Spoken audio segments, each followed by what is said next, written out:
Hey everyone, it's your boy William. Today we're going to be discussing one of my favorite episodes in American Dad. American Dad is one of my favorite shows, including King of the Hill, South Park, and Futurama. Today we're going to be discussing an episode from American Dad, Season 12, number 21. Now, I'm not one of those guys that can remember what color shirt they were wearing, what word they said in what episode, but I have been watching religiously these shows for the last 15 years. And I hope you could join me in this adventure about talking about Stephen Anita Smith. In this particular episode, something happens to him. He does something so courageous that it allows him to save his best friend's life. And that is, he gets poof. So let's go ahead and dive on in. So let's go ahead and dive into this specific moment in this specific scene and showcase how badass Stephen Anita Smith is and one of the best characters out there in the multiverse. Let's get ready, guys. Woo! So there's a lot going on in this show. So there's a talent show. There's Stan and Haley doing a bee business. And of course how crazy Lewis is about the talent show. I did not become a high school principal to put on an unentertaining talent show! In the beginning of the show, it does start off by emphasizing how much Lewis loves talent shows. This is what I live for! In this specific scene where I know Snot does magic. I've always known that. And he is really good at it. He doesn't call it magic. He calls it illusion. Magic doesn't exist, but illusions are real. But he says that he has a bobby pin hidden inside of him at all times. Any escape artist worth his salt will have a bobby pin somewhere on his person at all times.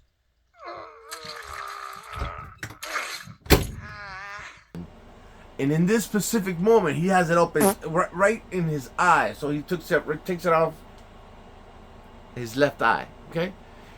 So he takes out a bobby pin from his left eye, and he is able to get out from whatever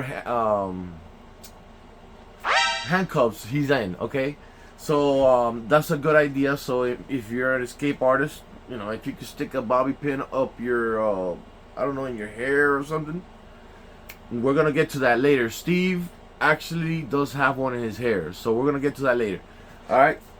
So then there's a moment in the talent show when Roger, at this point, Mr. Dingleberry, by the way, let me show you what a Dingleberry looks like. This is pretty much what a Dingleberry is, and that will be hanging from your butt one day.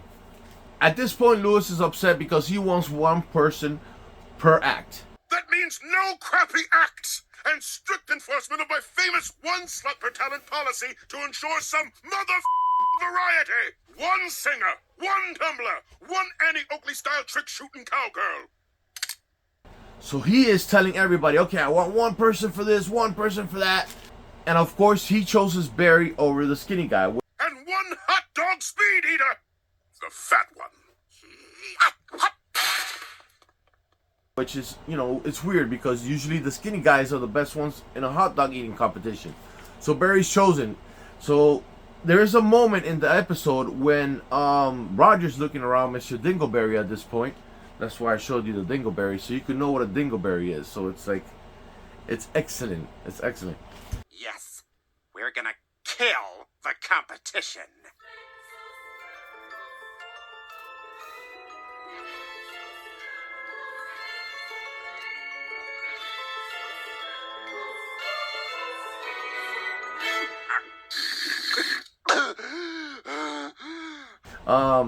So Roger spins around his head and he's looking at all competition. There's 8 people he has to get rid of.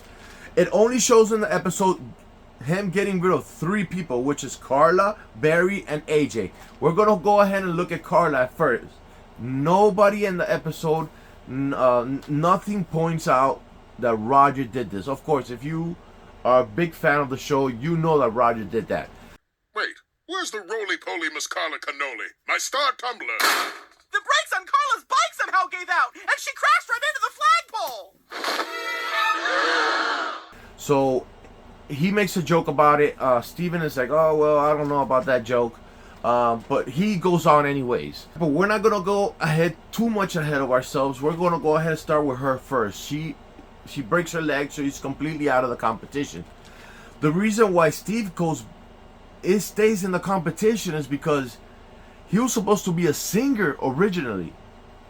Yeah, he was supposed to sing, and you know, if you're a fan, Steve has a great voice. Dad is gone, and we're not going home ever again. So he would have killed it. But of course, AJ Slick, he came and gave him a lemon pledge, so he could lube up his larynx. My ears are burning, and that usually only happens when I hear Steve singing. Hey, AJ. Please, call me AJ Slick. I just wanted to say good luck. How about a little lemonade to lube the old larynx? Wow, now that's sportsmanship. Thanks, AJ.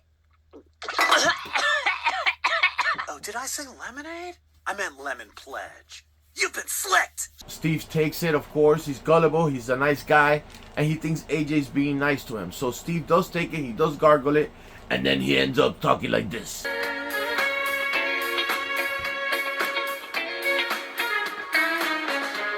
Our love is just a growing pain. Off my stage!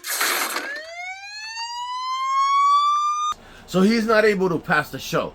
He fails, gets kicked out of stage, and then he goes home, and that's when we encounter the other stories in the episode, which, again, this is emphasizing the moment that Steve gets shot and how badass he is. Now, when Steve gets home, he is very upset. Roger hears him. At this point in the episode, we're already seeing how Stan and Haley are going to come up with a bee business idea. We don't need that money-grubbing allergist horning in on the profits from our New local honey business! And how Klaus loses his 401k on a chocolate bar, which we could do a whole episode about calculating his 401k, because he used to be an Olympic skier, and he said that he wasted all his 401k on this one bar. Man, this is harder than I thought. Then we also see Stan emphasizing how important the talent show is, making it more difficult for Steve and probably giving him the leg up to change his mind and continue with the talent show. What's wrong, son? Everybody acts like the talent show is such a big deal. And right they are. No one ever forgets the winner of their high school talent show. Ours was Scott Kamenetsky. He could juggle so much. And this is where Roger comes in. He is hiding in the AC unit, and he tells Steve, hey, let's go and get revenge. And Steve, of course, he's in the good boy club. I'm not out for revenge, Roger. I am a proud, lifelong good boy. So he says, no, I don't want to get revenge, but it will be nice to get AJ back. Up here.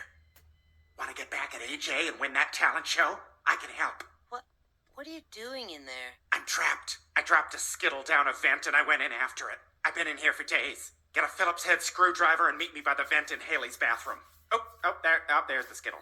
Went down this slightly narrower passageway here.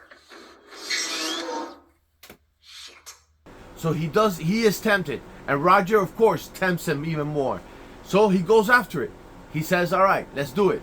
And Roger comes up with an elaborate plan about making a dummy, and Steve can use the dummy to win the talent show, but Roger's going to do all of the work, and Steve doesn't have to do anything. It smells worse than Principal Lewis's index finger. Then, painful prosthetics to give me fully flappable eyebrows and ears. And finally, I inject just a skosh of paralyzing agent into my arms and legs. Who would say no to that? Winning the talent show, you don't have to do anything and become number one. That's like a dream come true. After explaining more or less what Roger's going to do, Steve agrees and says, let's do it. Steve gets smacked in the face for calling him a dummy. Wow, you move just like a dummy. Now, Steve, why do you think I slapped you? It's because you used a certain word. Do you know what that word is? Is it? That's right. Never, ever call me a dummy. The word dummy is degrading. I am a manually articulated performative kinesio maquette named Dudley Dingleberry. It's supposed to be a ventriloquy. One word. Ventriloquy. Ventriloquism? Ventriloquism. Puppet talking. One word. Anyways, it's a puppet. And you'll see why he gets upset. He doesn't like to be called a dummy. of you. Oh, bang, bang. Easy there, Toots, or I won't be the only wood in Steve's lap. I don't really remember this girl with this heavy accent, but this is the first time I hear this, and this is probably one of the occasions that you need to understand that Steve got hit on by a girl, and Steve gets hit on by a girl a lot of times, and you're gonna see this throughout the show if you see it, if you're watching it, if you're a true fan, because he is such a nerd, but he has this side of him that is so courageous and so good that I love. He is a silly kid, but he could be very aggressive and he could be assertive, and at the same time he could be a lover. He could be the dungeon master to a D&D battle. I'm imprisoned in an evil warlock's tower of despair. Save me! Oh my god, goblin chicks get me so hot. So the next person to get licked is AJ. AJ Slick. Steve! He's doing some weights, and you know who pops up? Roger. Roger comes out of nowhere, puts the freaking barbell up, boom, drops it right in his throat. And Louis, the principal, he comes up, he's like, oh look, you're because the dummy's like in the floor, and Louis the principal finds him, and he calls Steve over, and he tells Steve, what's your dummy doing here? Anyway, the reason I called you is because we found your puppet lying on the floor in here. You ought to keep better track of this guy, Smith. Hey, where do you put your hand in this thing anyway? Oh, never mind, I found it. You better keep better track of him. In this scene where AJ is slapping Roger, it reminds me of a South Park episode where the guy's going slap, slap, slap, and this is it right here. Kelly, we just wanted to talk to you for a few minutes, if that's okay, and just maybe... More slaps! Right in the face. Oh, God, please! You have to get away! He won't ever stop! Alright, the third person to get murked is Barry. He's going from fat to skinny because Roger, he goes, well, Mr. Dingleberry, he turns the sauna up. Well, Middle East ain't getting any better.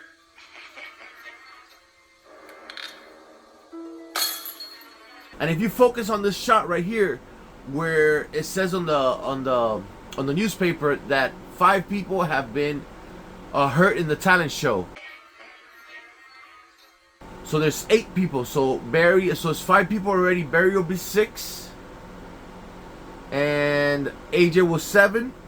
Yes, we're gonna kill the competition.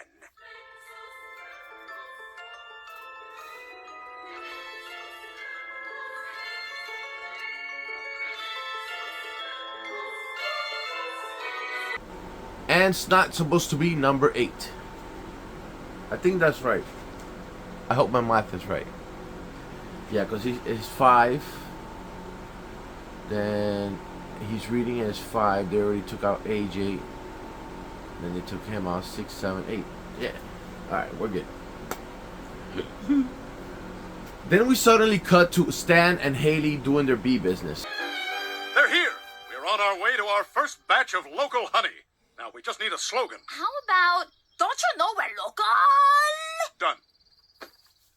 They're all dead, except for what looks like some wasps. Did you put wasps in with the bees? Did I put some jocks in with the nerds? Hell yeah, I did. And Stan, of course, wants to put in wasp in there because he thinks the wasp are the jocks, and they're going to be cool. And he has no idea how to deal with honey or bees or anything like that. That's probably something I'll do. Look at my trap and check out my beehive.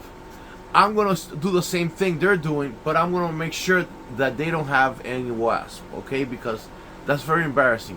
I'm trying to get honey out of this, but that's a whole different story. Let's get back to the show. Alright, so at this point, Steve figures it out. He goes into Roger's room, goes into the closet, and looks into the history of Mr. Dingleberry. Barry! My hot dog speed eater. Give this boy a wiener. Stat. Oh no. I'm full. That is not a talent. Damn it! I turned a blind eye to these accidents, but no more. Barry's my friend. Seriously, Roger, drop the stupid puppet act. Roger? Oh my God. It's like he's lost in some sort of trance. And he finds out he is a murderer. And he uses the humans to do the murders. Maybe something in here can tell me what the hell's going on with him.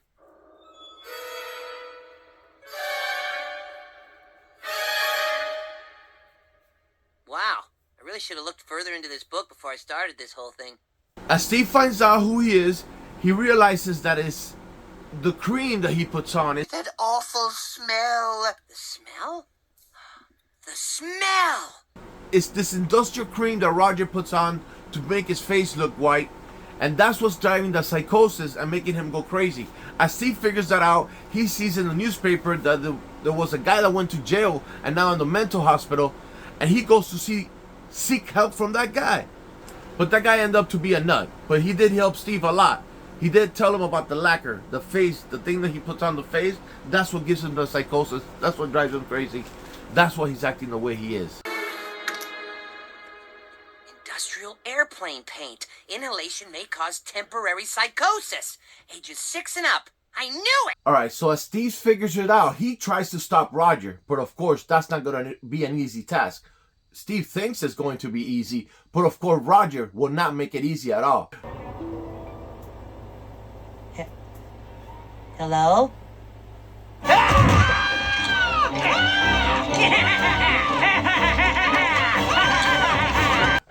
Roger does take his characters very serious, so I gotta keep reminding myself to call him Mr. Dingleberry. So Mr. Dingleberry does stop Steve. He paralyzes him with a needle and stuffs him in a briefcase. Well, not yet. Because Mr. Dingleberry has other plans for him, and that's winning the talent show. Look, I'm paralyzed. And when I wake up, I put on my makeup and kill a little bit for you. So Steve at this point is paralyzed. He can barely say a word, but he does. At this point, Mr. Dingleberry puts a tape over him and drags him to the show. Can't do this! You're ruining the trick, Steve. I can see your lips move. Good evening, ladies and gents. Or should I say, wood evening. To center stage where everyone is at and completes the whole talent show with Steve wrapped with his mouth shut so Steve cannot scream. All he could do is look around and look at everyone clapping, and even at some point he realizes he's winning. Oh my God, I'm winning! No, I have to stop Roger. But he's got to stick to his plan.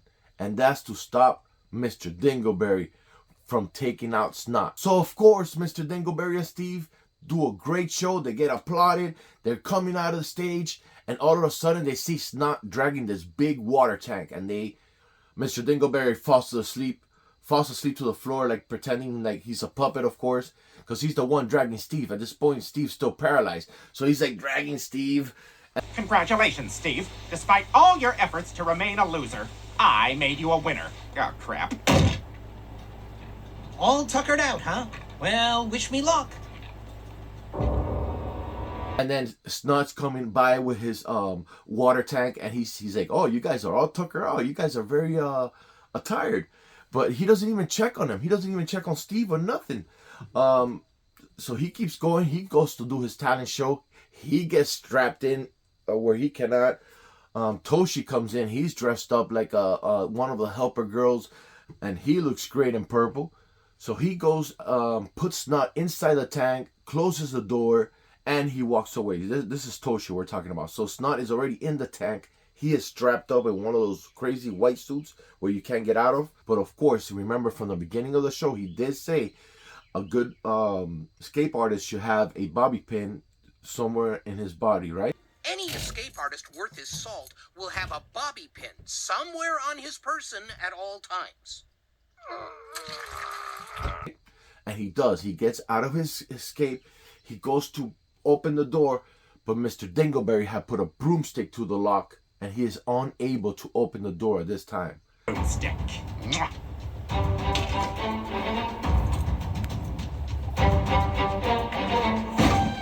So he is stuck in there. And he does come to a point where he does pass out in the water. That's how long he was in there.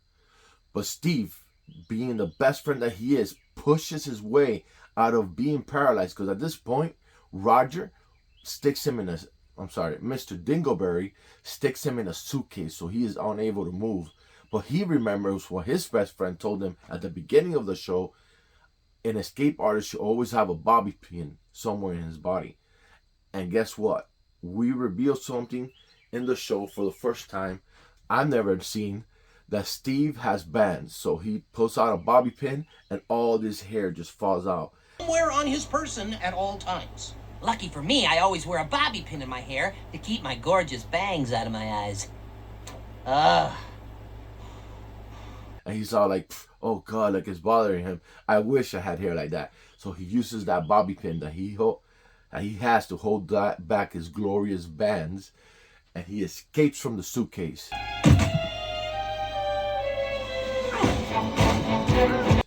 He crawls his way to where Mr. Dingleberry is at, because Mr. Dingleberry is sitting in a chair just like the one I'm in right now. And he is surrounded by props, and there's even like a gun there and everything, because in the talent show, one of the girls was a gunslinger. So Steve sees all of this, and he crawls himself. You can't save snot with those gimpy legs of yours, so you might as well just sit back and enjoy the show. I've gotta break that glass. He gets behind where the glass thing where snot is at. So Steve sees all of this, and he crawls even closer to where snot glass is, where is that, and he calls Mr. Dingleberry a dummy. Mr. Dingleberry hates being called a dummy, and he expresses this at the beginning of the show. Even before the act, before anything, that was a very important thing to him. Do not call me a dummy. Hey, Dingleberry! Yes? I may be paralyzed right now, but you'll always be a dummy! Mr. Dingleberry made sure that Steve knew this many times throughout the show. So Steve uses this moment to call him a dummy, and before he can, and Mr. Dingleberry said, you called me what? And before Steve can even say a word, boom. Say that one more time.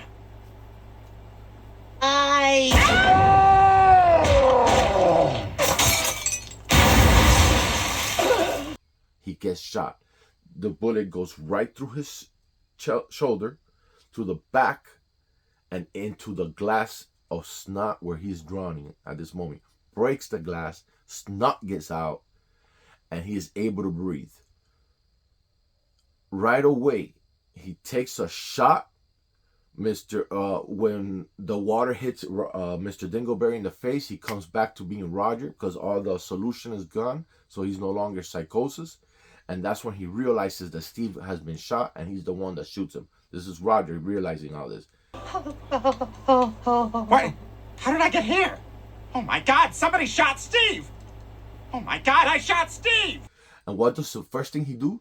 He sticks his finger in the wound where Steve just got shot. Ah! Oh, no way, gross. And all Steve does is, And then the next scene, which is the ending of the show, he's already in a cast. Oh yeah, now I remember. That's why I don't do this character anymore. Playing it off like nothing happened. Like getting shot in the shoulder, going through your body is not a big deal. And this is the reason of this show. Steve gets shot multiple times, I believe, throughout the whole entire show.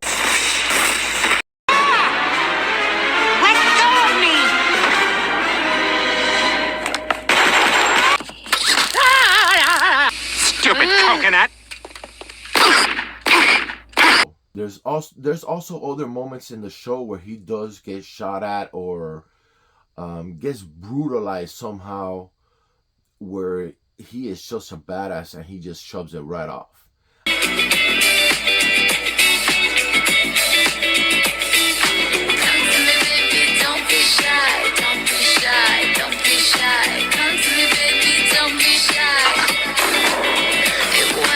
And this is what I'm trying to emphasize in this show, is how badass Steve really is.